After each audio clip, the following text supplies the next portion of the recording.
Oh, hey there. It's me, Pen. And in this episode of Paper Peculiar, I'll be doing a flip through of this Collage Hinge-Bound journal. As many of my collage journals do, this one started with an Amazon envelope. I collaged on just one side this time, unlike my usual method where I work on both sides. After building up the surface, I cut it into tag shapes in 3 different sizes. These became the pages of the journal. For the hinges, I used a canvas tote bag that I cut into strips. I glued the collage pieces together with the fabric hinges sandwiched in between.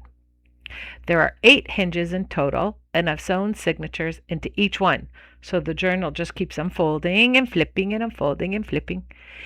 Each signature in the collage itself developed a kind of travel theme. This came from using a Mexican street map that my friend gave me throughout the collage boards, which naturally guided the direction as I was working.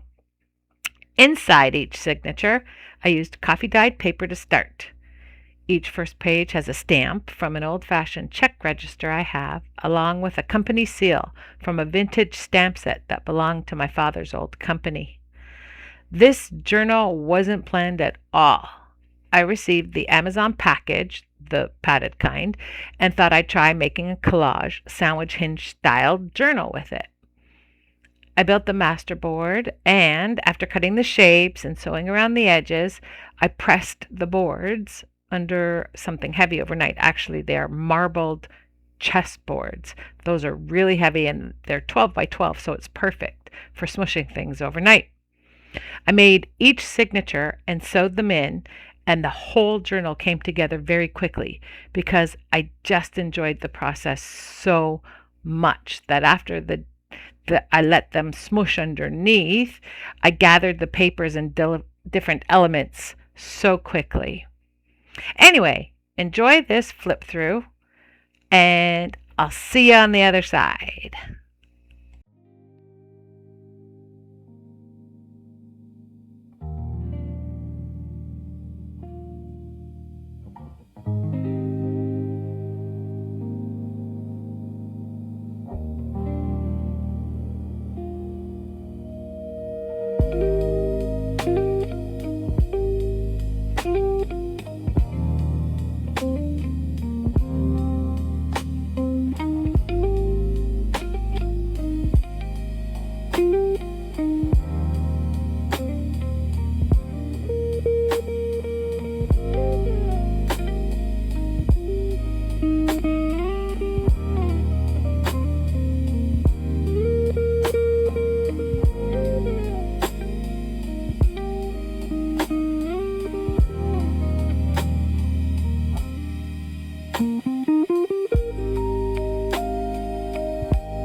As you can tell, this is a voiceover because when recording this, I forgot to turn my mic on. Anyway, I hope you enjoyed this flip through of my Collage Hinge-Bound journal, and I thank you for joining me. I'll see you next time. Bye-bye.